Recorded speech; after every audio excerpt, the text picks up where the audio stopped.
I'm Andrew Zucker, the host of The Golden Age with Andrew Zucker, a weekly podcast where I sit down with people who are shaping our world today at the intersection of politics, culture, and media. I've been covering this intersection as a contributing editor at Town & Country and freelance writer for outlets like the New York Times, Washington Post, and Vanity Fair. The Golden Age gives you a front row seat to the discussions that are defining our moment, whether it's talking about conservative dating apps or learning more about JFK Jr. New podcast episodes drop every week on YouTube, Apple Podcasts, Spotify, or wherever you listen. Subscribe now because the conversations we're having today are the ones that will define tomorrow. This is The Golden Age with Andrew Zucker. Join the conversation.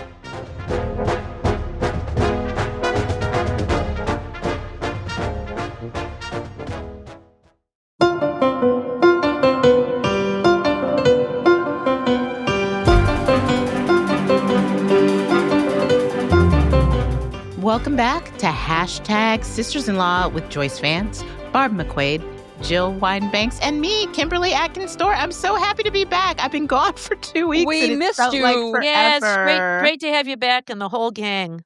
This is our first time all together for a while. I know. And it's a week for it. And that's why we're laughing so much and having such a good time. All right. And don't forget, you guys, the Resistance mini tote and t-shirts are best sellers. They're really great, but they're selling out fast. So get yours now at politicon.com/merch. And now let's get on with the show because, my goodness, there's so much to discuss, from the redistricting wars to all the things that the DOJ has been up to, including executing a search warrant on a Trump enemy. And also, let's not forget the New York verdict for fraud that was rendered against Donald Trump that for now has been upended on appeal. So much to get to, but I want to start out by asking you guys something that's been on my mind. Ever since I was a preschooler, I have loved back to school shopping season. Yes, I have not been in school for a very, very long time, but I may still be known to hit a back to school shopping sale because I love things like a fresh notebook, or I just got a fresh bunch of highlighters. And it makes me feel like I'm in elementary school again. I get so excited about back to school shopping, and let alone what there is to be said about clothing. So I wanted to ask you guys, are you back to school shoppers, or were you back to school shoppers? And what were some of the things that you guys like to buy? So Barb, you're a professor, so I'm sure you have to buy things to go back to school. What about you? What do you like most about back to school shopping? I love this question. I'm such a back to school geek. I love office supplies. I love them as a kid. And, my mother would take me and my sister to get back to school clothes, which didn't interest me all that much. We got back to school shoes every year, a new pair of shoes for the school year.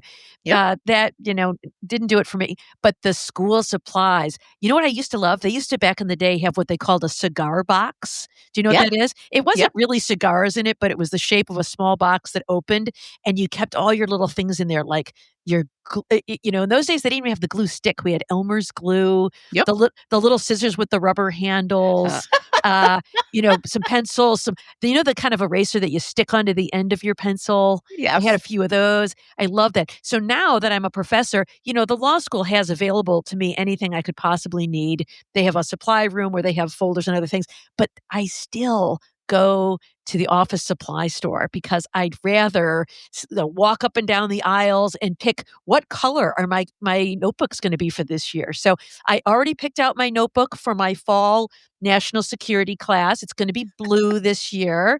I use a variety of colors every year, often fond of blue. I know that will surprise some of our listeners. But I love it. And I got some tab dividers because, I got to have different sections for different types of papers that will go into my notebook. So also lots of Post-it notes in various colors. Oh my goodness, Barb, I love this. So I too loved shopping so much for back to school, and I would love it when the notebooks were pristine, right? And so I almost didn't want to use them. And I actually still have a notebook that was purchased when I was in elementary school, and it has Barry Sanders on the front of it. Excellent. I'm sure I could probably sell it on eBay or something, but I will never get rid of this pristine. Oh, that's great. It's right in my desk in my office right here. That's great. But not written in. So I feel you, Barb. What about you, Jill? Well, it's a really, really long time since I did any back to school shopping.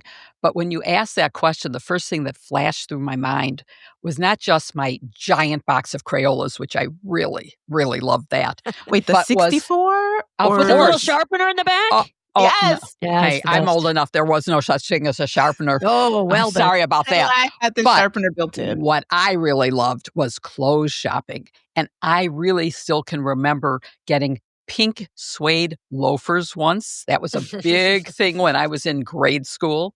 And I can remember certain dresses and poodle skirts. That was a big thing when I was in high school.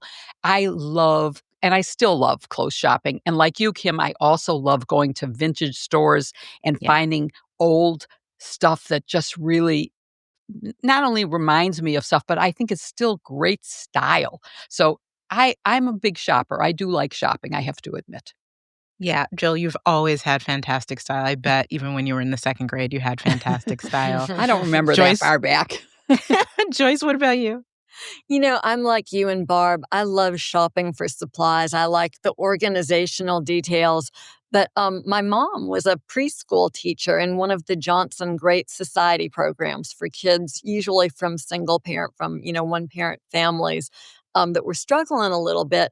And my mom, who did not make a ton of money as a preschool teacher, as you might imagine, spent a lot of money on supplies for her classroom. And so what I do now that I can't really buy supplies for myself, like Barb, the law school gives me more than I could ever use. I like looking online for these teachers who it has different names. Sometimes it's Clear the List, and they write a list of supplies that they want for their schools, and you can go in and clear out a teacher or a whole elementary school, which I did one year. My husband was sort of perplexed by that. But it's really, really great to do that in areas that you know and are familiar with. And so maybe it scratches the shopping itch a little bit.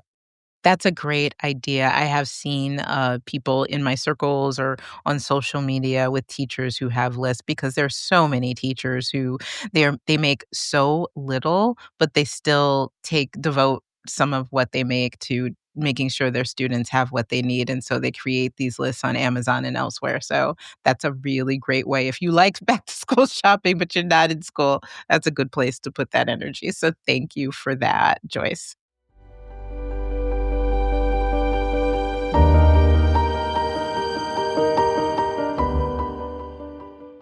Our listeners can't see, but I'm batting my eyelashes at Jill because I'm wearing my Thrive mascara as always. Me too. And summer is all about looking and feeling your best without piling it on. And that's why we want to tell you about Thrive. Thrive Causemetics is your go-to for simple, clean, and radiant summer looks. Minimal effort, maximum impact. Every product is 100% vegan, cruelty-free, and made with clean, skin-loving ingredients that work with your skin, not against it. I am so with you, Kim, on this. I have loved Thrive way before they became an advertiser. I was thrilled when they wanted to advertise with us because then I could tell everyone about how great the product is. I love Thrive's vegan tubing liquid lash extension mascara, and there's a reason it has over 40,000 five-star reviews. It's perfect for a salon look without the damaging glue or excess prices. Better yet, it's sweat-proof for the summer with 6 shades that last all day without clumping, smudging, or flaking. It's amazing how it makes your eyelashes look extra long by wrapping around each lash from root to tip with easy removal just with water. I use a special little soap for my whole skin, and it works just perfectly on getting this off. It slides right off with warm water without yanking out your natural lashes. Plus, its nourishing ingredients support longer, stronger, and healthier-looking lashes over time. As soon as I found out about it, I started using it. It's the perfect way to make a big impression. Jill's eyelashes look so long with Thrive Causemetics that she could braid them if she wanted to. As a child, I did have braids. Not on your eyelashes. On your eyelashes? Not on no, my hair was braided. Well, we love that cause is in the name for a reason. Thrive not only defines luxury beauty with clean, skin-loving ingredients and uncompromising standards, but they give back too. Every time you use your favorite Thrive Causemetics product, you're doing more than enhancing your glow. You're helping others shine too. With more than $150 million in product and cash donations to 600 plus giving partners, your purchase directly fuels real impact. Imagine making a difference in things like education, the fight against cancer, stopping domestic abuse, and more with every purchase. That's beauty with purpose. So don't wait. Maximize your look with minimal effort. Go to thrivecosmetics.com/sisters for an exclusive offer of 20% off your first order. I love that mascara so much that I keep it in my purse, and truth be told, I've got tiny little eyes. Some days I just need a second coat middle of the day. It's good stuff. That's Thrive Cosmetics, CAUSEMETICS.com/sisters. The link is in our show notes.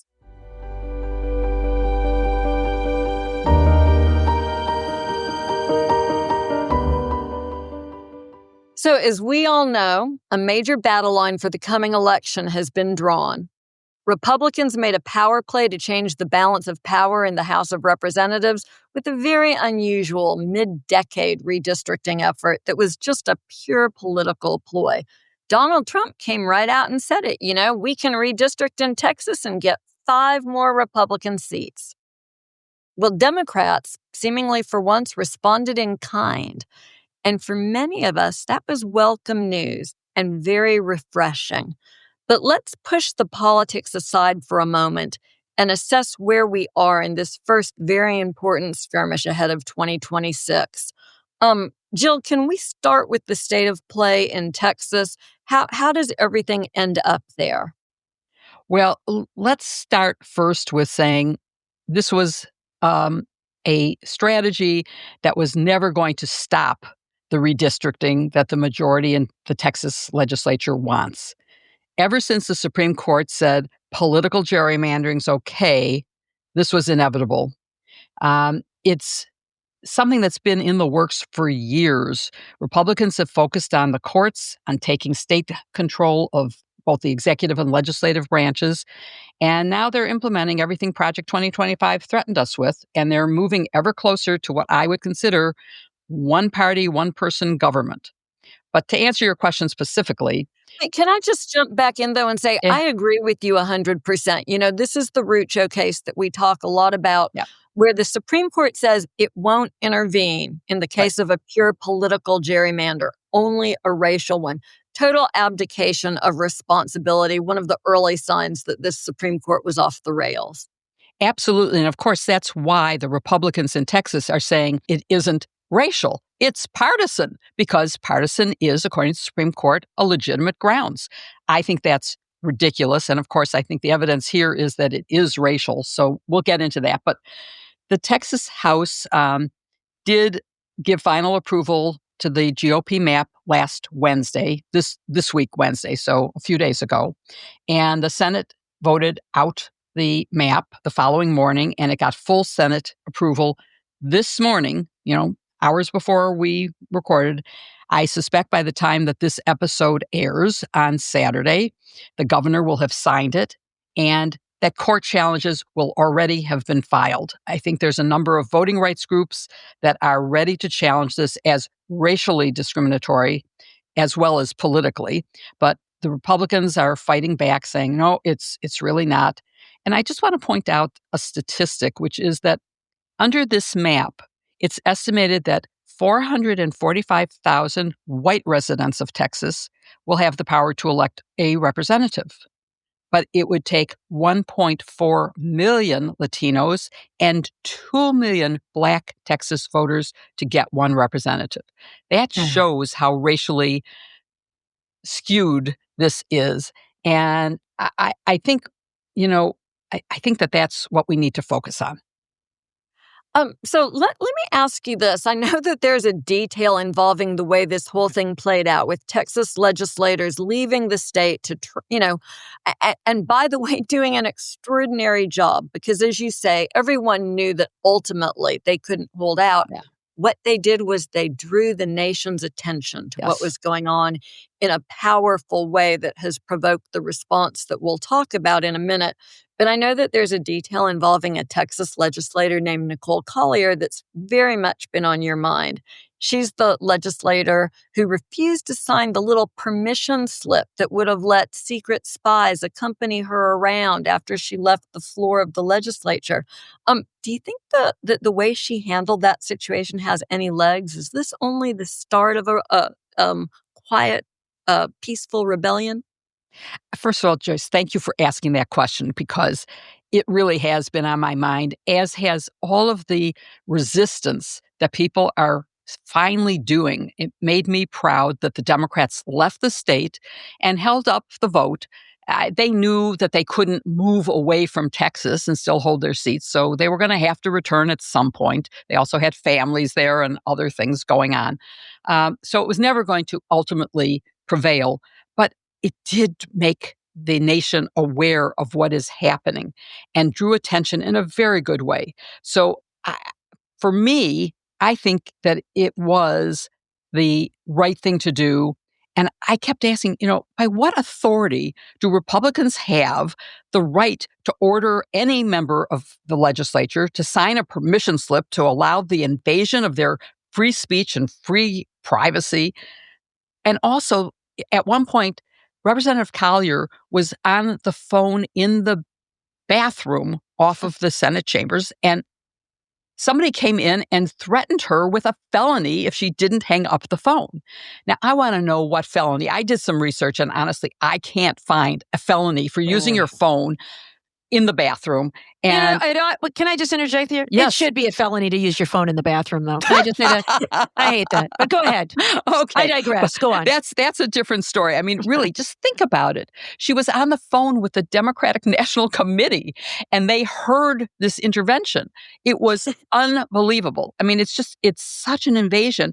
And I also have to say, doesn't law enforcement in Texas have something better to do than following members of the legislature around to make sure they come back? And what is their power to make her come back? If she doesn't want to show up, that's how she represents her constituents, and she should be allowed to do that. I think it's a total misuse of law enforcement, and that I just think drawing attention to this was a really powerful thing, and that it's time for Democrats to start finding ways like this to make Americans, Democrat and Republican and Independent, aware of the terrible authoritarian tactics of the Republicans. Absolutely. I mean, these legislators did their job. The irony of this situation, as you say, is that they were being accused of not doing their job. These folks are heroes. Which takes us to California, Barb, right? Because California responded in kind. The governor, Gavin Newsom, fun fact, who I actually heard speak, he was the speaker at my oldest child's law school graduation at Berkeley. I forget what job he had. It was a lower ranking job in the state. And we were so impressed. We'd never heard of him before. We were super impressed when he spoke. So I feel like first impressions are telling. But, his proposal is that California should balance out Texas. And the mechanism is a little bit different there. It's not like the state legislators in Texas who just go to the floor and pass maps. So can you explain how that is expected to work, please? So, first, I am always a little unhappy with any kind of gerrymandering whatsoever. I think gerrymandering is a terrible thing. I am reminded of, we were talking earlier about the Rucho decision, and I'm reminded about what Elena Kagan wrote in her dissent. Remember, she wrote that great dissenting opinion in Rucho, where she said that gerrymandered districts, I looked this up, are anti-democratic in the most profound sense and imperil our system of government. And then she ended it with respect but deep sadness, I dissent. And so I worry that, fighting fire with fire just makes everything burn, right? And so this idea that we are going to fight gerrymandering with more gerrymandering, I really worry it creates this arms race that is going to have very anti-democratic problems.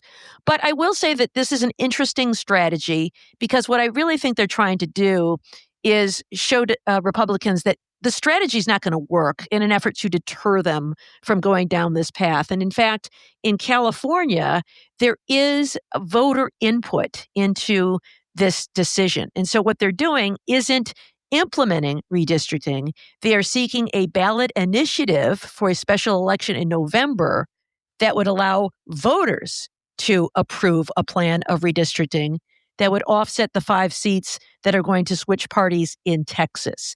So it does empower voters to take control of the situation. In that way, it's very different from Texas. But I just think, gerrymandering is gerrymandering, and an eye for an eye leaves both eyes blind. It's a really interesting situation. My take on it is this. I don't love the race to the bottom, the downward spiral aspect of any of this. But in my view, the Democrats have had a very different approach from the Republicans. The Republicans were the one who came up with this crazy idea, were not embarrassed to announce that it was about gaining an advantage in the House of Representatives. And the response by Democrats has been very measured. They have used it in essence as a shield and not as a sword. And so I have to say, I'm sort of a fan of the approach that they've taken. Our former boss, Barb Eric Holder, put out a statement, and he is usually a pretty measured guy. But here he believes that the Democrats are on the right track. What was his point? And do you agree with him? Yeah, so since leaving office, Eric Holder has fought against gerrymandering around the country. That has been his cause. And one of the things he said in his statement was to make the point you just made, which is, California's measure is in stark contrast to what Texas is doing. Texas is trying to grab power to just switch 5 seats from Republicans to Democrats. What California is doing is to just try to fight back and neutralize that. And they're allowing voters to have input into that decision. So ultimately, the goal in California is to prevent people from losing their voting rights. And I think they are taking, drastic action in an effort to call attention to the craziness in Texas, in hopes of maybe, if not stopping what's happening in Texas, maybe stopping it from happening in other states. Yeah, well, so Kim, nothing is ever over in this country until the courts sing, right?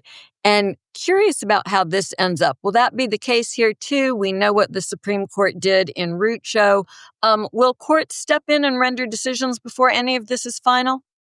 Well, Republicans, of course, have already filed suit to block the California Good redistricting. for me, but not for thee.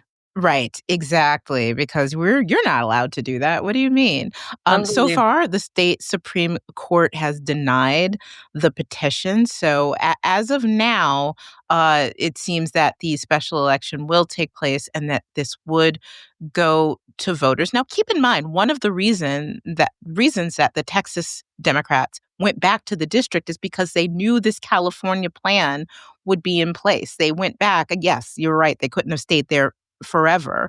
But they realized that there was a countermeasure happening in California, and California sort of gave them cover in a way to say, look, we're going to keep the worst case scenario from happening in the short term. Put this again in the hands of the voters, which I'm with you, Barb. I don't think that we should do a redistricting arms race any more than we should do like a court packing arms race. But this is a emergency happening. And the Texas Republicans did this under cover of night with nobody, including the Republican voters, having a say in this. And so as a short term, keep democracy from falling completely apart, I'm behind this California plan, especially the fact that it gave the Texas Democrats cover here. So far, everything seems to be a go, but you never know, as you said, Joyce, what the courts would ultimately do. Yeah, well, the law and the politics here are just inextricably intertwined. But let's go straight back to the politics of it all, because Newsom is clearly considering a run for the presidency. I mean, he may have already decided to make that run, right? He's out there mocking Trump on social media. And on Thursday, in one of the most recent volleys, he posted in all caps, "Today, we will make the maps great again." He's been very effective at making fun of Donald Trump. Do you think it's a good strategy, or do you think he's taken it a little bit too far for your taste? Listen, I'm not a fan of politics by Twitter account. Yes, you want to have a Democrat. Is it helpful to have at least one Democrat, one who knows that they could get under the skin of Donald Trump, sort of trying to match him at his own game? Okay, but I didn't love that, back when Marco Rubio was making cracks about Donald Trump's hands. So I don't know that that is the way. Certainly not. I wouldn't want that to be the new Democratic strategy writ large. But if it's one person who thinks he can get under his skin in doing that, sure. Does a potential presidential campaign out of that make? No. I think what we need is somebody to be a counter to Trumpism that puts democracy first, puts the people first, and who runs on making this country economically a place where you can get by economically, a place where your rights are respected, and a place that welcomes the humane treatment of human beings. I think that should lead first, as opposed to, all cap Twitter spats. I would vote for that policy platform, Kim. When are you going to run? You could not pay me. My Okay, God. well, y'all, what do you think? Jill and Barb, I feel like I know where you guys are on this, but let's play it out. Fans of what Newsom is doing? Do you think that he's running a little bit roughshod here?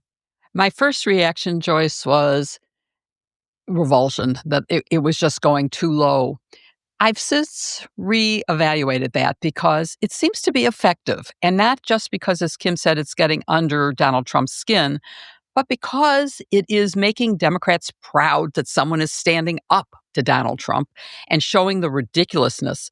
And the irony of all this, of course, is that the Republicans are going, that is so not gubernatorial. It's really bad behavior for a governor, when they applaud Donald Trump doing the exact same thing and are missing the fact that this is just mimicking Donald Trump.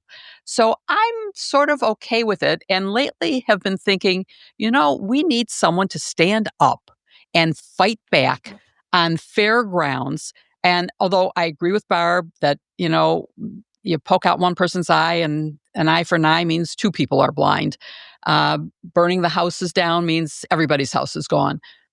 But I agree with Kim even more that we are at an existential threat for our democracy, and something seriously and strong needs to be done. And I think what Gavin Newsom is doing is working, and that I'm applauding it. I'm not going to lie. It has also made me laugh a time or two to see him doing it. And then I felt a little bit sad about myself because I hate the way that Trump does this with his followers. Yeah. But I think Newsom is doing it in he's not serious. He's clearly mocking Trump. He's clearly trying to cheer all of us up in a moment where we need it. I'm sort of where you are, too. I started out a little bit distasteful about it. But now, as long as he continues to do it in this nuanced way, I think I'm okay with having a cheerleader for Democrats. Barb, what do you think? Hate it. I think leaders should be grown-ups, and I think mocking and all of that just brings all of the discourse down to a level of degradation. So I don't like it. I think that, the more we do it, the more we normalize it, and that just becomes the way of politics. It becomes more polarizing. I'm looking for leaders who will unite us and not divide us. Where's George W. Bush when you need him? Isn't that his campaign slogan? I'm a uniter, not a divider. Remember that? I was just thinking about that today. I was just thinking about W today. But can I just add one thing to what I said about Newsom? I like the action. So one thing that's helping me tolerate his tweets is the fact that he's doing things like putting redistricting in the hands of the voters in an effort to try to save some semblance of democracy before it's all destroyed. So yeah, give me that.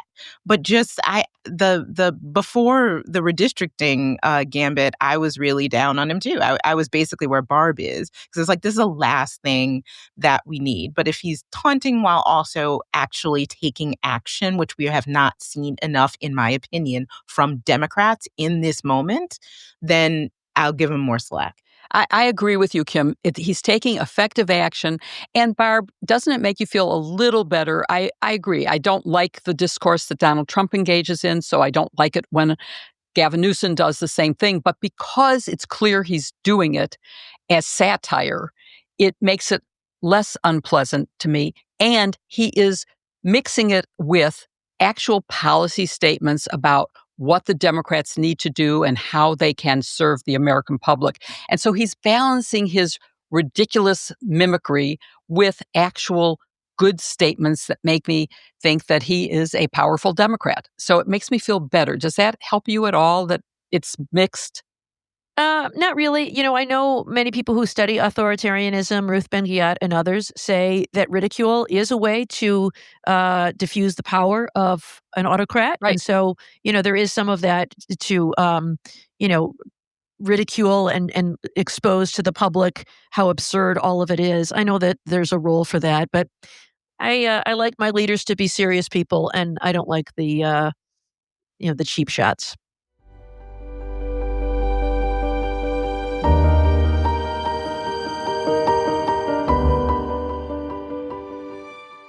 This episode of Sisters-in-Law is brought to you by Wild Grain. Wild Grain is the first baked from frozen subscription box for artisanal breads, seasonal pastries, and fresh pastas. Plus, all items conveniently bake in 25 minutes or less. Unlike store-bought, Wild Grain uses a slow fermentation process that's easier on your belly. Richer in nutrients and antioxidants and made with simple ingredients that you can actually pronounce. Wild Grain's boxes are fully customizable, and they're constantly adding seasonal and limited-time products for you to enjoy. In addition to their classic box, they now feature a gluten-free box and a plant-based box, so there is something for everyone because you are going to want some of this stuff. You certainly will. It really is wonderful how fast it goes from being frozen to on your table. My husband and I have enjoyed all of their different breads, pastas, pastries, and their butter, which is unbelievably yummy. And we do customize our box. From week to week, we will change what we ask for just to try all of their different breads. And my guests are really impressed when I serve them this bread. They think it's homemade and can't believe when I tell them it came from frozen. And because they have enjoyed the bread so much, many of my guests have ended up subscribing to Wild Grain, just like I do. It's wonderful for meals, snacks, or summer parties. Yeah, I'm a big fan of those chocolate croissants. Those are really something. Yum. Oh, they're so good. Yeah, you put them in, you can watch the color and and smell the smells coming alive. Those Bavarian pretzel buns, if you had those, that's another one. The aroma of fresh bread and pastries coming from the oven is incredible. And don't get me started on how good the cheesecake is. If you guys had that, let's just say that you'll never have to call everyone when the food is ready. As soon as the smell reaches them, they'll come running, especially on game day. Wild Grain items are delicious, super high quality, and easy to make. I can guarantee the chocolate croissants will be a big hit. Listen, whenever I need people to pay attention to me, I put the chocolate croissants in the oven because that's the way everybody comes running. So this fall, treat yourself and your loved ones to warm sourdough bread and seasonal baked goods from Wild Grain. Rumor has it they have apple cider donuts and pumpkin cinnamon biscuits. Whoa. So get them before the seasonal items sell out. They're only for a limited time. And for a limited time, Wild Grain is offering our listeners $30 off the first box, plus free croissants in every box. I need like a siren sound. Free croissants. Whoop, whoop, when you go to whoop. Thank you, Barb. When you go to wildgrain.com/sisters to start your subscription. You heard me. Free croissants in every box.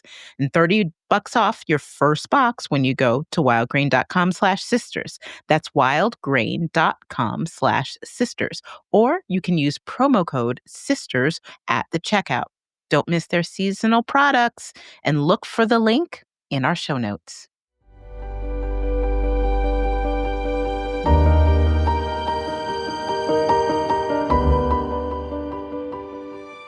Seems like we talk about something DOJ did wrong every single week, something that disturbs all former DOJ attorneys because it is the opposite of what justice and the rule of law should mean. Today, I want to dig into some of this week's Department of Justice wrongdoing, starting with breaking news that we all woke up to today. the FBI searched John Bolton's home and office, reportedly under a search warrant. Bolton, of course, is a frequent Trump critic after serving as his national security advisor in the first administration. His security clearance and his protective detail were withdrawn on day one of Trump's second term. And now this.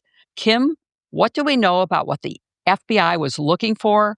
And does this look like a legitimate use of DOJ powers, or is it part of Trump's promise to, quote, be your retribution, end of quote? Yeah, so I'll answer the second part first. It looks like not only despotism, which is the misuse of power against one's enemies, but petty. I mean, the way he's going about it. Let's see if he has classified documents, because Trump is a classic projectionist. What happens to him is what he does to other people. He's not even that imaginative with his retribution, right? He just goes back and tries to do to other people what he sees as wrongly done to him. But in this way, he did it very differently. Recall during the Mar-a-Lago investigation into him mishandling classified documents, which we know he actually did. When you are no longer president, you can't just pack up classified documents like souvenirs and take them with you and store them in the bathroom of your resort estate. That's not how the law works.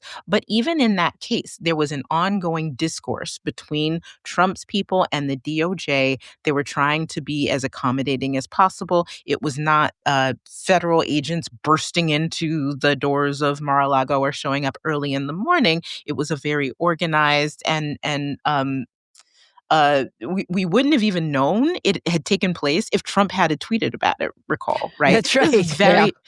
This is very different than showing up at someone's house early in the morning with only, apparently, we'll get to this later, but a conservative news organization getting the heads up beforehand.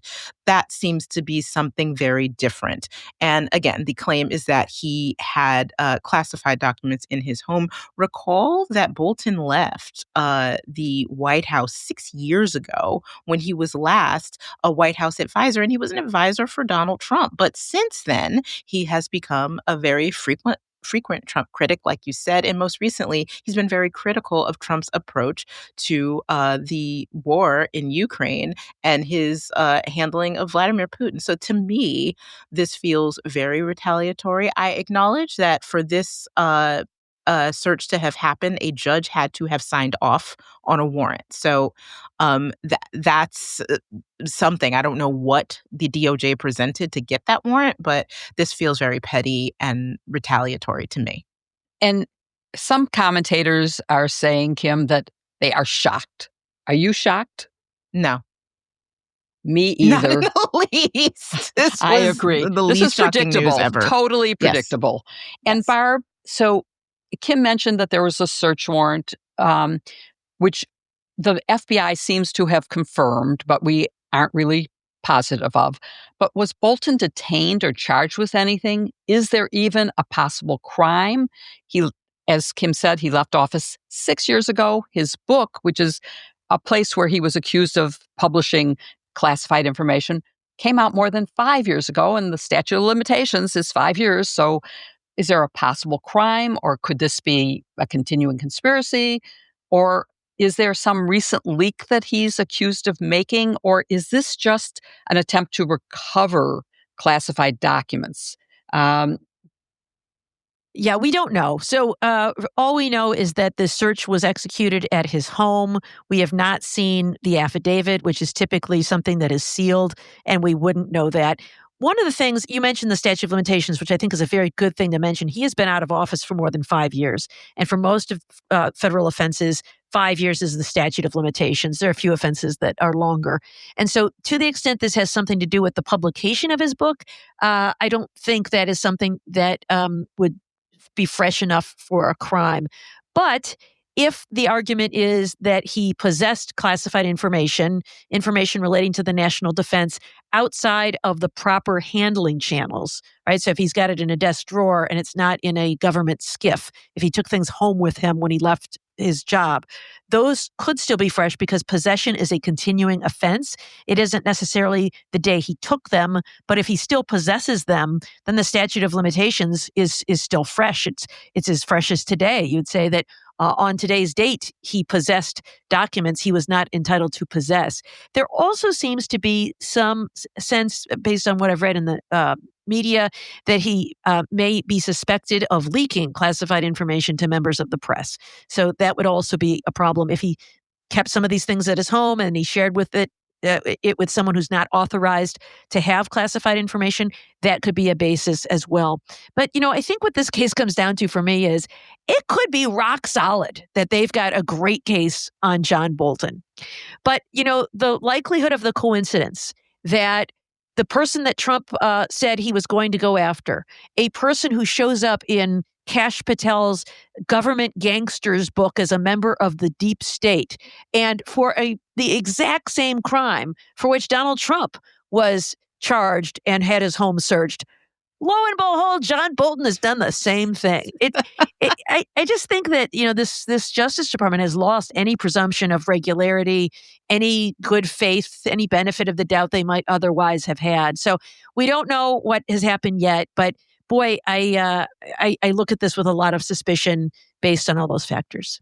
Well, we certainly have moved to an era where it is not a presumption of regularity, but of irregularity. Mm-hmm. And this is another example of irony or projectionism, as Kim described it, because it is exactly that. And it's ironic that this is what they are going after Bolton for.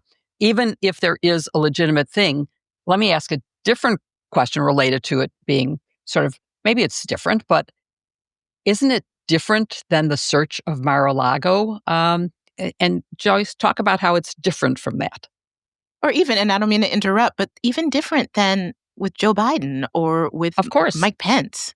Like this is not the first time this has happened, but it generally doesn't go down like this. So I think it's an important question. And I think Barb says exactly the right thing.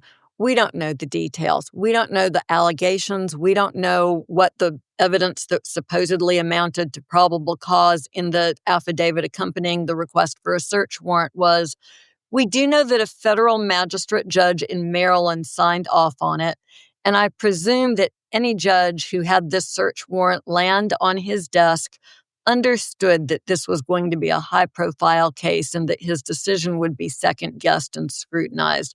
So I suspect that the judge took his or her time with the affidavit and made sure that there was probable cause. And something, that's really important here, Barb, I know you remember this, right? If you were doing a drug case and wanted a search warrant, that probable cause had to be really fresh. The drugs really had to have been there within the last few days. But judges will give more leniency with documents because they sit around for a longer time without being moved. And so that probable cause can sometimes be a little bit fresh. Frankly, I'm very curious to see what's in the affidavit. I don't know how quickly we'll find out. But there have to be allegations that at least were enough to satisfy this judge. But it is very true that the situation is different with Trump. And again, we don't know all of the facts here. But if Bolton was not asked to return these documents in advance like Trump was, that would be a real bright line distinction. It would certainly impact the government's good faith, right? You find out that you're missing classified documents. The first thing you really do is go to the responsible human being who was, by the way, Trump's national security advisor and ask him to give them back. And if you don't do that and you go straight in with a search warrant, the government's criminal prosecution really could have difficulty because there's such a high standard of mens rea, the state of mind that Bolton had to be acting with to ensure this kind of a prosecution is successful, that I think they really sort of hamper the viability of their own prosecution by going straight in. I mean, we don't know for sure. Maybe there's a witness who's going to say, I will speculate wildly, right? Bolton had these documents that somebody who's there currently gave to him, and he's been leaking them to the press. Maybe they've got direct evidence of that. Great. But if these are older documents that Bolton had retained, they're going to have to show that he was, in essence, intentionally trying to impair the security of the United States of America, that it was deliberate, intentional activity, not lazy or sloppy, the sort of allegations that we saw in the Biden and Pence cases. So this could be a bad move by the government. It really looks like a revenge sort of a step more than a legitimate one towards a prosecution. It does make it look more like revenge, and it also does, as you said, make it harder for the government to prove mens rea, because if they had asked him, it shows that he knew that he had them. He might be unaware that he has them. And this is why, and I'm going to go back to Watergate. When we first found out about the tapes, we immediately wanted to subpoena them. And Archibald Cox said, no, you should ask for their return for the delivery first. Go to the president and make a request. And we all thought, that's ridiculous. It's a waste of time. He will never give them to us, which of course was true, and he didn't. But now that I look at it through this perspective, it was the right thing to do. You ask before you subpoena the president to do something, or even the former security advisor to the president. So I think that that's a huge difference. So Kim, both from your position as a journalist and a lawyer, what did you think of some of the social media postings? Kash Patel and Bondi have been posting stuff. Patel said, He said, no one is above the law No at one. FBI agents on a mission. Like, he didn't name anybody, but come on. Like, it literally, he posted that right as the news was breaking. Then Pam Bondi responded to his tweet. And to boot, miraculously somehow, the New York Post got the exclusive about this search at his house that cited a source, but also quoted Patel's tweet. Like, have we all forgotten, James Comey? You are not supposed to talk publicly about an investigation while it is ongoing. There's also the president today who he was asked about it, and he said, oh, he knew nothing about it. But, yeah, you know, right. he said, but I am the top law enforcement official in the federal government, which, okay, maybe technically as the head of the executive is the branch that enforces laws, but you are not a cop. And you certainly should not be directing prosecutions of your political enemy. He claimed not to know anything about it, but then kind of claimed responsibility. I mean, it's a mess, and it's breaking every norm that was in place at DOJ. But that's the problem with norms, right? If it's not something that they could be directly somehow kicked out of office for, they have no problem in doing it. So everything about it stinks. Is it unconstitutional? Probably not. Is it really, really bad for democracy? Absolutely. Yeah, I'd like all of you to weigh in on that last part, because to me, this looks like a significant step by DOJ against those that Trump perceives. We've been saying enemies, but they're perceived as enemies by him. The grand jury was authorized to look at Trump-Russia origins, and now this search of another perceived enemy. Do you think this is a really authoritarian move by the Department of Justice? What do you all think? Joyce? Well, we're taping Friday afternoon. I'm sure that by the time this episode airs, though, there will be more information.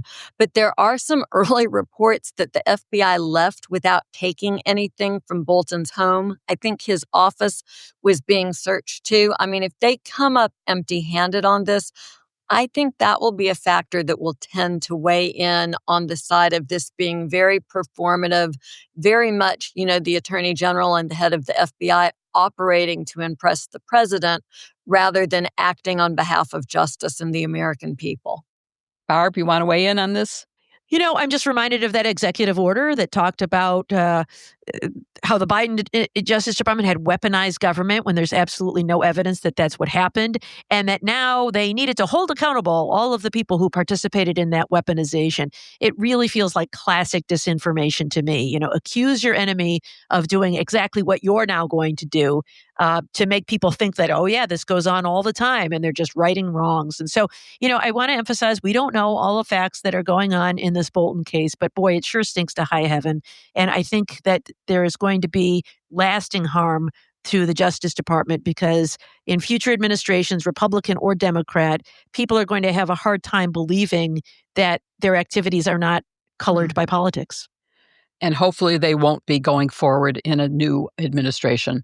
And this is only one of the bad things that DOJ did this week. And Joyce, I want to ask you, because you and Barb both had the honor and privilege of serving as U.S. attorneys in the Obama administration. So I want you to talk about the importance of the role of the U.S. attorneys and the importance of having qualified nominees for the position and what's going on with Trump nominees. Yeah, I mean, the 93 United States attorneys are each the top law enforcement officers in their respective districts. And I had sort of an interesting experience early on as a U.S. attorney. Like Barb, I was career in the office. And so I had been first a line prosecutor trying cases, and then I was in the appellate division and the appellate chief. So I always had relationships with the SACs, the special agents in charge, who ran each of the law enforcement agencies that we worked with. And it was a collaborative relationship. And I didn't really see that changing when I became the U.S. attorney. I mean, I still thought of us as a team. And we were over at the FBI office doing a community panel. It was the head of DEA, the head of ATF, the marshal, and the FBI special agent in charge, and me. And people in the audience were asking questions. What's the relationship like? What do y'all do? And the head of DEA looked at everybody and he said, "You don't understand. Joyce is the boss. And when she tells us what to do, we line up behind her and we do it." And they went on to say nice and very flattering things about, of course, we do that because we trust her leadership and her expertise. But in that moment, I really realized, I think in a way I hadn't before, that you were that single point of failure, right? You were the person who was responsible for not letting anything, for instance, that was an injustice, happen on your watch in your district. It was the buck stopped with you. That requires somebody who has expertise as a prosecutor, or if not as a prosecutor, as a defense lawyer. You can only have people who understand the playing field doing that job. And yes, sometimes there are folks who show up who are young or inexperienced. And when that happens, Maine Justice typically insists on the insertion of a very qualified first assistant, the primary deputy in the office, to keep that person on the path and help them learn the job. I mean, we all learn the job, while we're doing it to some extent.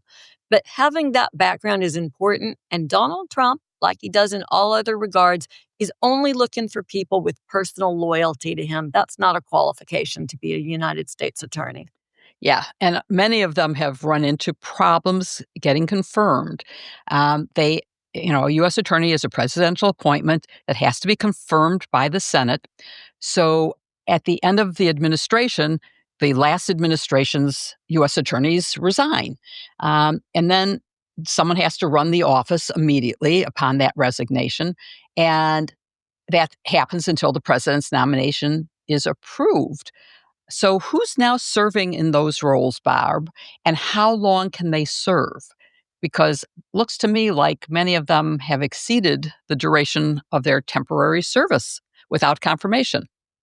Yes. So typically what happens is when the U.S. attorneys leave at the end of an administration, their first assistants will serve as acting U.S. attorneys until a new U.S. attorney is appointed and confirmed. And these are career people. These are people who are not political appointees. They are usually among the most senior people in the office. They have institutional knowledge. They're widely respected by members of law enforcement, by the people in the office, by the courts, and they can handle the office while they await a new U.S. attorney. You're a little bit in limbo during that time. And so there's usually, a hope that there will be a confirmed U.S. attorney at some point. But sometimes it can take as much as a year to get somebody in place. What we are seeing in this Trump administration that is very, very different is that he is appointing new people to serve as interim U.S. attorneys. Rather than rely on those career people, he is choosing people that he is satisfied with, that he has interviewed to be interim. There's a statute that allows for the appointment of interim U.S. attorneys. This is just, basically to fill emergencies. The duration of those appointments is 120 days. So that's 4 months. And if there is no nominee appointed by the end of that 120-day term and confirmed, then that person's term expires. What happens next to fill the vacancy by statute is that the court in that district selects an interim U.S. attorney to fill out the rest of the time until the president appoints and the Senate confirms a candidate. The reason for that is to prevent the president from being able to simply keep re-upping new interim appointments without ever going through the Senate confirmation process. Because, of course, the Senate confirmation process is there to make sure that people are qualified and that they are not simply political activists serving in that role. And so that's what is supposed to happen. But of course, what we're seeing now is the Trump administration looking for various ways to disrupt that, with Alina Habba in New Jersey and with a U.S. attorney, an interim in the Northern District of New York, where the judges refused to appoint him. And so the attorney general just said, fine, I will appoint him a special assistant to me, and he can serve as U.S. attorney with that title. So they're taking a lot of different steps to circumvent the congressional advice and consent rule. I just want to emphasize how important that this is a way to gut the power of the Senate. You don't need Senate confirmation if he gets away with this and is able to appoint an interim and then an acting and then a special counsel to him, and then with Habba, special counsel with all the powers of the Attorney General. So let's talk specifics, Kim, and let's talk about Alina Habba. She was the interim for New Jersey, but her 120 days ran out, and the federal judges in the district refused to approve her to stay, and they named another person, the career first assistant. And then, to evade the rules, that first assistant, whose last name is Grace, was fired by Bondi, who then named Habba a special counsel with all the powers of a U.S. attorney. And that was about a month ago. And this, just yesterday, we're recording on Friday. So on Thursday, a federal judge ruled that Alina Habba had been serving as New Jersey's U.S. attorney without legal authority for that period of time, that month. And that thrusts the state's already paralyzed federal court system deeper into disarray. What are the consequences to trials that are scheduled, to grand juries that are underway? What is DOJ and Habba's response? Yeah, so right now, the U.S. Attorney's Office in New Jersey is making Newark look like it's being run smoothly, because what Judge Matthew Braun said is that Alina Habba has been operating without authority since July 1st, so for almost 2 months now. Everything she touched, everything she signed off on is considered void. The judge said himself that anything for the past 7 weeks may be declared void, and Habba must be disqualified from participating in any of the office's cases as a leader. Now, keep in mind, this is affecting thousands of criminal and civil cases. Basically, the office is paralyzed until there is a valid U.S. attorney in place, and Habba has vowed to fight. She says she's staying right where she is because that's what people in Trump land do. They just dig in and fight. And I have to be honest, a lot of times that's an effective strategy, but I don't know. I'm the non-DOJ alum of the group. I just can't imagine what that must feel like for the line prosecutors and other attorneys in that office who right now just have no idea what the state of any of their cases that have seen any action in the last 7 weeks is. So There are so many other things we could talk about, including Ed Martin and his new role, and a U.S. attorney who resigned after 1 month after being appointed, which no explanation, so I'm suspicious. But let's end with just talking about what I think is a really important question of what we've been talking about is, will this opinion from Braun be appealed, and will it be upheld, potentially placing limits on the president's power to choose his own top federal prosecutors without Senate confirmation, or will it get overturned and eliminate the Senate's role in confirming U.S. attorneys? What do you think, Joyce? My crystal ball is a little bit dirty when it comes to predicting what this Supreme Court will do when it comes to presidential power. So instead, I'm just going to say what should happen here. This is a decision that should be affirmed. This is a judge, who, far from being the sort of political dingbat that Habba accuses him of being, is a card-carrying member of the Federalist Society, a conservative. And the fact that he looks at this confirmation process and finds it to be unusual and irregular and sufficient to divest her of her authority, I think is very telling. Now, look, I'm not certain that if she is divested of authority, that it makes everything that has happened in the district illegitimate, because there are still fully competent, qualified prosecutors signing off on indictments, for instance. So that's something that a court is going to have to parse carefully. But the notion that she can't remain in office indefinitely without Senate confirmation, the Supreme Court has to stand for that principle. It's constitutional. It's necessary if the Senate's going to be able to continue performing its advice and consent function.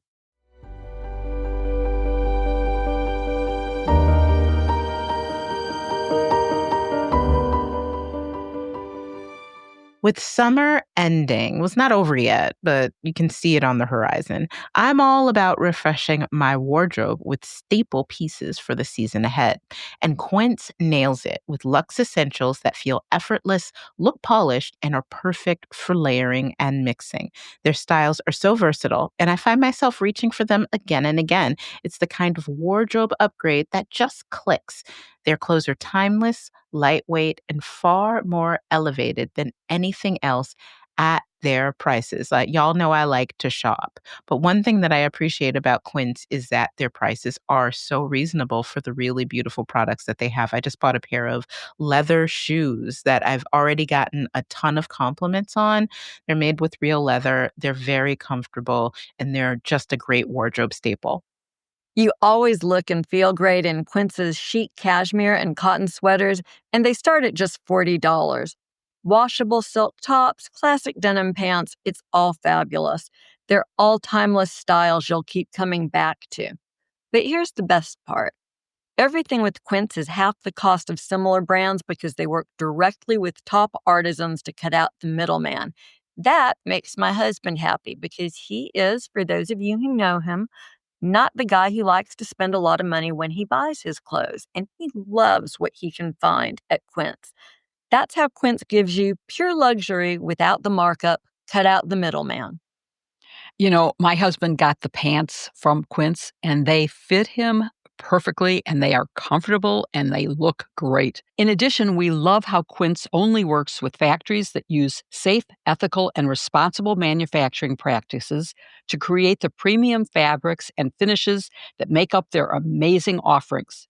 I have to say, everyone needs Quince's washable stretch silk blouse. The material feels amazing, and the look is perfect. I happen to love wearing a silk blouse under jackets for a speech or for just whatever I'm doing. And they also look great just with a pair of pants. It makes you all dressed up. It's fabulous. The style is perfect for whatever you're doing, whether you're just seeing friends or running off to an exciting new place. There's nothing better for looking your best as we get closer to the fall season. And if you're prioritizing fitness this year, the best workout motivation is new activewear from Quince. Don't wait. Elevate your fall wardrobe essentials with Quince. I love those Quince sweaters, those cashmere sweaters. I think they look great under a suit jacket, and that's going to be my fall look. So go to quince.com/sisters for free shipping on your order and 365-day returns. That's QUINCE.com/sisters to get free shipping and 365-day returns. Again, quince.com/sisters. The link is in our show notes.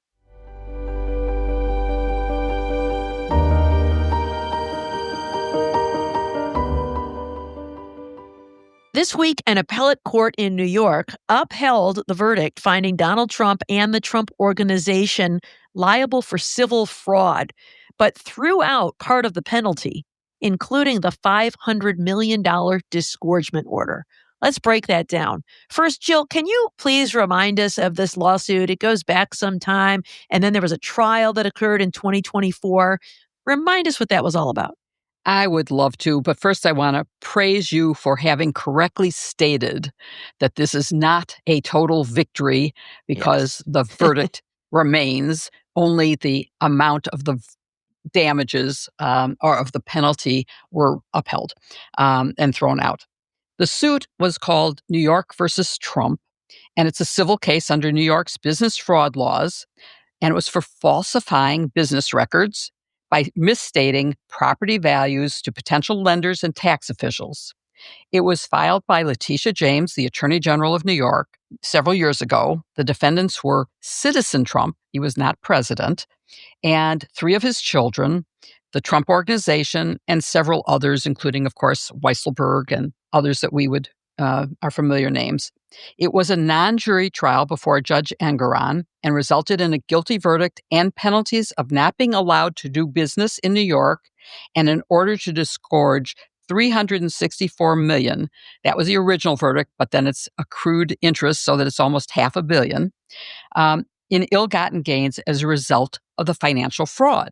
Well, so thank you, Jill. Joyce, now on appeal, we've got this weird 4-1 split decision running 323 pages. Now, I know you, as the appellate nerd, have read it all, but can you just give us a summary of the bottom line of what the court decided and what it means for the case?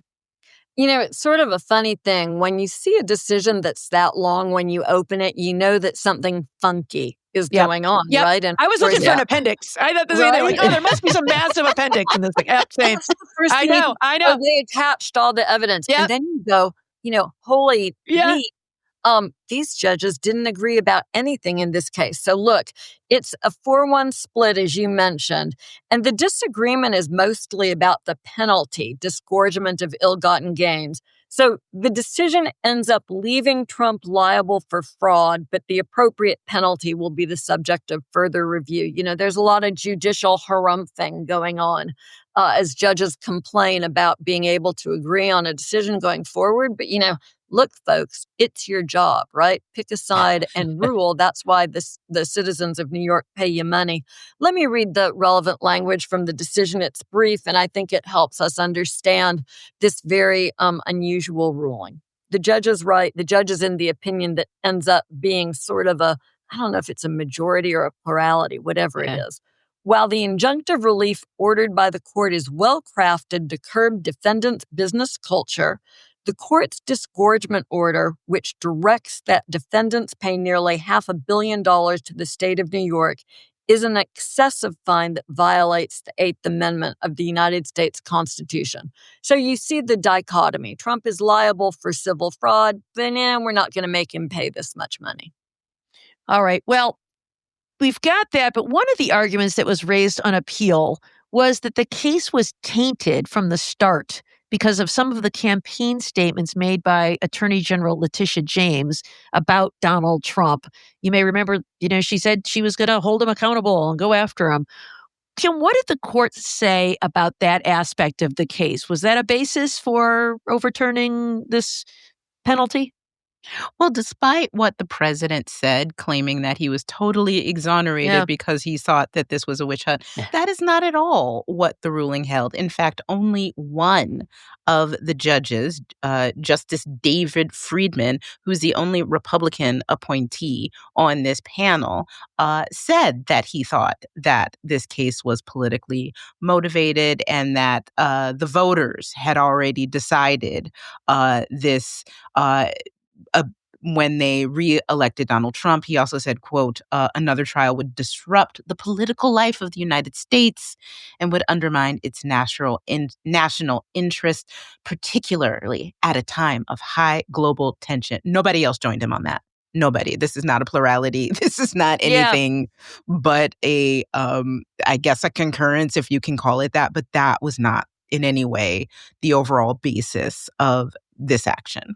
Yeah, it's interesting. In fact, the two judges who wrote the first opinion really took that judge to task, saying, look, this has been before us before. We've already decided that. What are you talking about, man? Yeah. So, I always blanch at that a little bit, lest I quote the name of the deputy attorney general. Whenever prosecutors...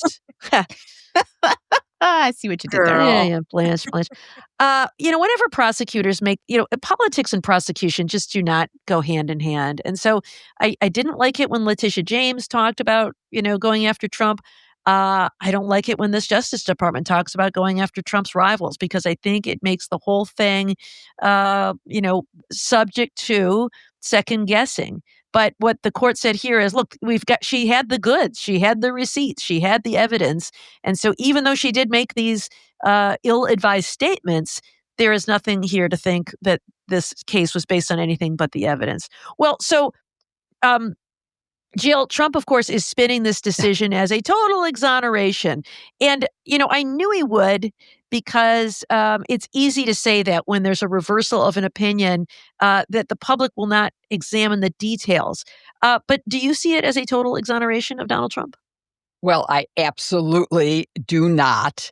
And the headlines were so misleading that I'm outraged. The disgorgement amount was what happened here. That was said to be excessive. But the verdict and the penalty about not doing business in New York was upheld. Trump is still guilty of financial fraud, and the headline should have read, Trump fraud conviction upheld. He's barred from doing business in New York. That's what the headline should have been. Yes. Subheadline, penalty of $500 million, not upheld. That will be reviewed for some other penalty to be substituted. But I also want to note two other things. His lawyer in that case was Alina Habba. And I think we need to point that out. She's now the U.S. attorney under question in New Jersey. And I want to remind everyone that she filed a document consenting to a non-jury trial and then said, oh, no, we want a jury trial. And of course, it was too late. They had a non-jury trial. And the second thing is, a month ago, the Attorney General, Tish James, sued the Trump administration again, this time for gutting some critical social services. And of course, she is now the target of a DOJ investigation, which goes back to our earlier topic of, is this retribution? It's for mortgage fraud, which several others are being looked at. Somebody on the federal board and Adam Schiff for the same exact thing. It's just, it has to be retribution. So there you go. I think this is really evidence of a misuse of the Department of Justice once again. Yeah, it's, as an alum of the Justice Department, it's really painful to see all of these, at least red flags, we'll call them. Yeah. Well, Joyce, what happens next, right? So this is just the intermediate appellate court in New York. And they've got these goofy names, right? The Supreme Court's the lower court. The Court of Appeals is the highest court. And this was an intermediate court. So what's next? Do you think that an appeal to New York's highest court is likely? Yeah, I mean, you're right. We always have to remember that New York is different, right? The trial court, which we would call the federal district court, is the Supreme Court in the state of New York. Their trial court crazy. is the Supreme Court. Go figure. It's wrong. It's just wrong. Make them change I'm it. convinced that Hey, Yankees. I'm a New York lawyer, and I got to say, it's right. That's what we learn in law school. Supreme just Court, wrong. Appellate Division is next, and then the Court of Appeals. It's ridiculous. As someone else who passed the New York bar, I think they just do stuff like that to make it harder for people not from New York to pass there you the go. New York bar. There you go. It's an antitrust violation is what it is. Trying to keep people outside the The state name from... of the trial court is wrong. They call their intermediate appellate courts the appellate division. And then, of Right. course, their high court is called the Court of Appeals. So I think this is just Yankee nonsense. But look, everybody involved in this case is Yankee going to nonsense. appeal, right? Tish James isn't going to be happy with this outcome because she wants the benefit of her bargain. She wants the full disgorgement. Trump and all of his cohort, they're going to appeal too. So it's going to be appellate soup for a while longer here. Yankee nonsense and appellate soup. That is why we love the homespun jargon of Choice fans. That's fantastic. So, Kim, help our listeners understand this. Could this case go to the Supreme Court? This is a state court, state law violation, but there's also an Eighth Amendment implication here of excessive fines. What do you think? It could. I mean, if the Court of Appeals, again, the highest court, makes its ruling, then could a party appeal it to the U.S. Supreme Court? They could appeal it. Mm-hmm. Would and should the Supreme No, Court okay, touch you're right. this That's a with a different question. 10-foot pole? I can't imagine, especially since it's a civil case, Mm. especially since it's not involving any apparent circuit split or state split. I think that they have enough smoke. There's enough on the Supreme Court's docket, which I'm sure we will talk about in the weeks ahead, coming up, that I'm thinking John Roberts maybe doesn't want the smoke right now. And could I just add that Engoron didn't pick this number out of a hat. He based it on evidence that Letitia James prosecutors put in. So it is based on not, it may be excessive because he did it excessively, but it isn't why zero? ridiculous. Yeah, right. Yeah, and that's the thing. Listen, if you only fine people negligibly, then what's the point of fraud law? The point is to make people stop doing it and be a deterrent for it. Not, in addition to making people whole, that's why you have punitive awards. Otherwise, people would just pay out whatever the compensatory award is and keep doing the fraud. Like, that's the whole point of this. Yeah.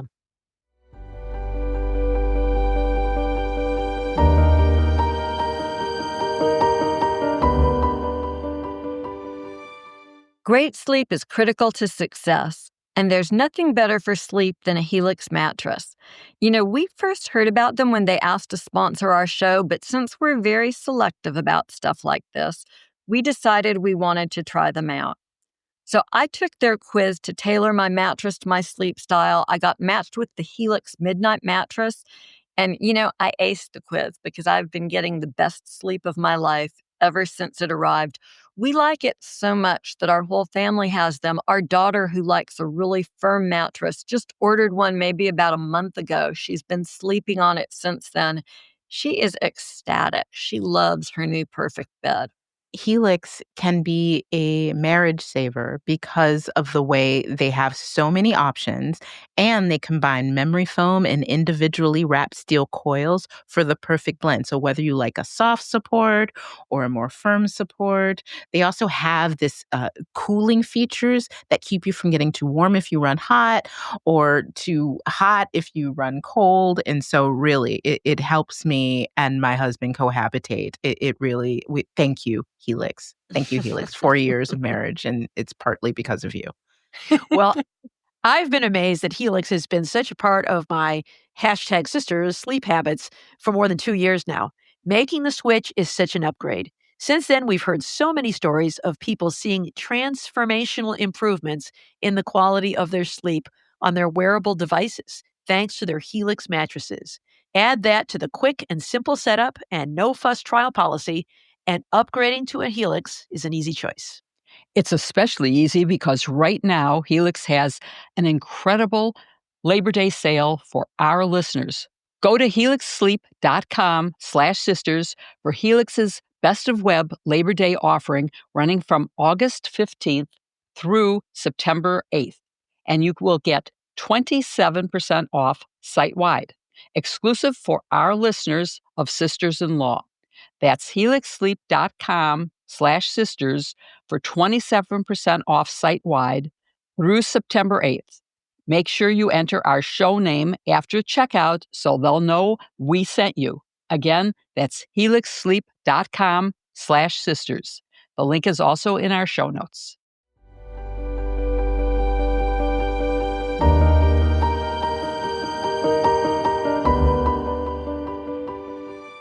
And here we are at our favorite part of the show, which is answering listener questions. If you have a question for us, please email us at sistersinlaw@politicon.com, or you can tag us on social media. You guys know what to do because you already send us so many really, really good questions each week.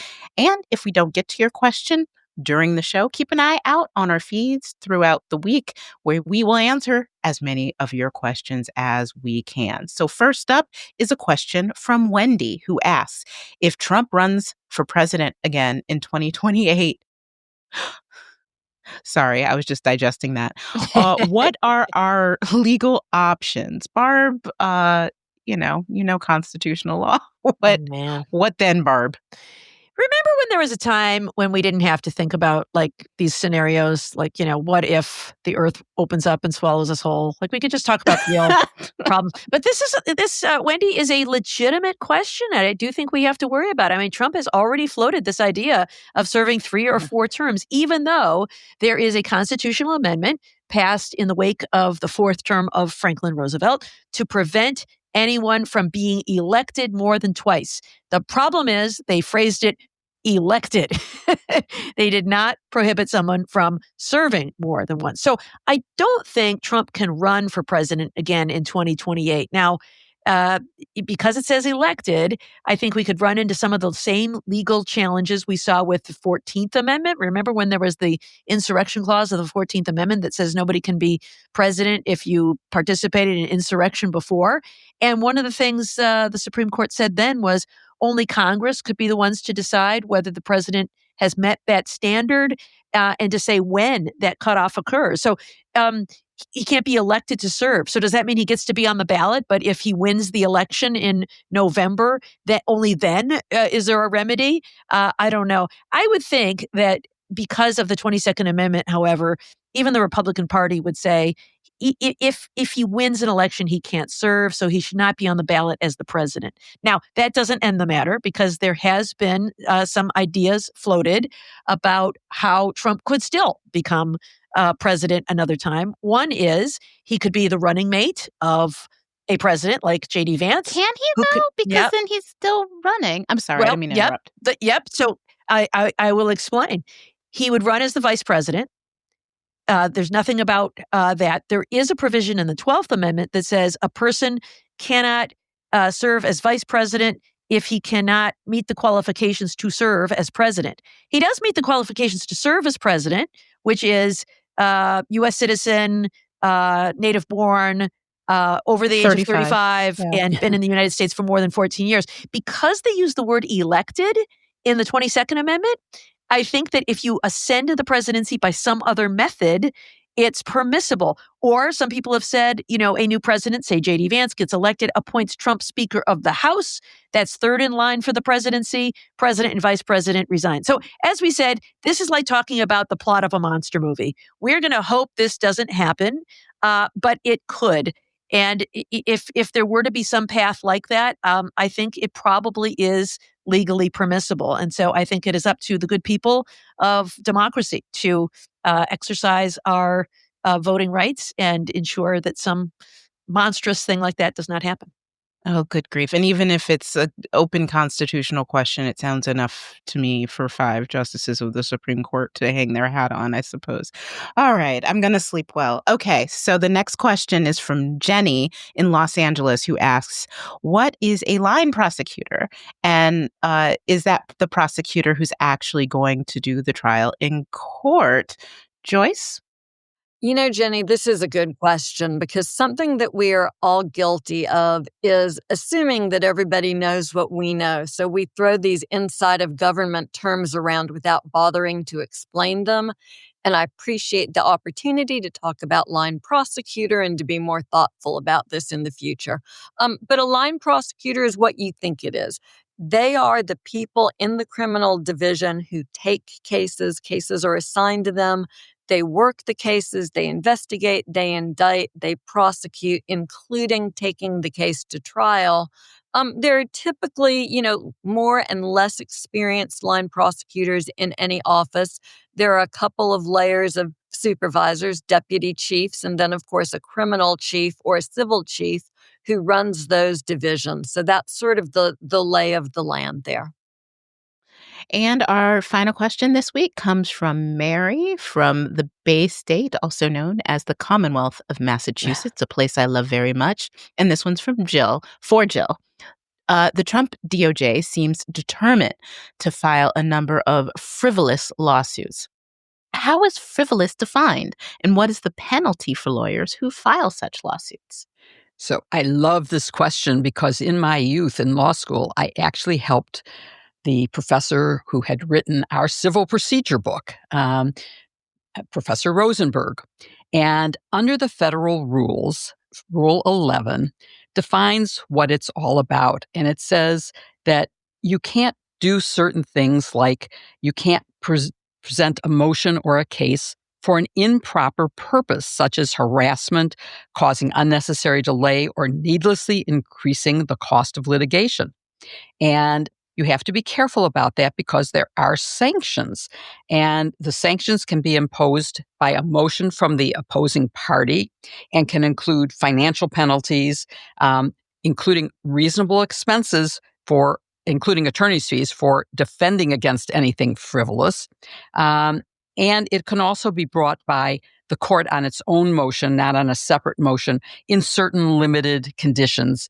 And it is intended, of course, to deter any repetition of the conduct. And it can be non-monetary. You could even be held possibly in contempt. But the payment is a real thing that would stop people from doing this. You can file something to extend existing law if it's reasonably possible, but you can't be ridiculous. And of course, that's only the financial penalties. You can be disbarred, but not by the court, because courts do not have, and this is a common misunderstanding, courts and bar associations do not disbar. The disbarment is, the courts can't disbar. It is bar associations who have discipline committees, and they will consider the accusations. We've seen Rudy Giuliani disbarred for frivolous lawsuits involving the 2020 election. And others have been sanctioned. Sidney Powell wasn't disbarred, but was sanctioned. So it is a very serious thing that lawyers should not do. And frivolous is where there is no legal or factual support for the action that's being brought. I think that is the simplest way to put it, is there has to be some fact that you can prove that supports what you're saying, or some law that supports what you're saying. You can't just make stuff up. I had one frivolous lawsuit when I was in private practice where someone sued a movie company because an airstrike prevented the delivery of the film. And in those days, it was an actual film in those big canisters that was delivered to a movie theater. And so they went dark rather than putting a substitute film that they could have shown, and they claimed damages for that. And it was ridiculous because, of course, it was an act of God that there was a strike, and it wasn't a fault of anybody. But we had to go ahead and defend it, and that costs a lot of money. So that was frivolous. That's a good example of what is ridiculously not based on fact or law. Thank you for listening to #Sisters-in-Law with Joyce Vance, Barb McQuaid, Jill Wine-Beggs, and me, Kim Atkins Stohr. Don't forget to follow #Sisters-in-Law wherever you listen to your pods, and give us 5 stars, because if you can believe it, there are still people who don't listen to the show, but that will help them find it. And show some love for this week's sponsors, because we love them. Thrive Causemetics, Wildbrain, Quince, and Helix. The links for all of them are in our show notes, and they make this show possible. They're a friend of the show, and they are a friend to you, and we vouch for them. See you next week with another episode. Hashtag Sisters-in-Law. Eesh. Oh, God. Everything is so stupid. Everything is so stupid. That is the motto of our times. That's Everything is so stupid. Everything.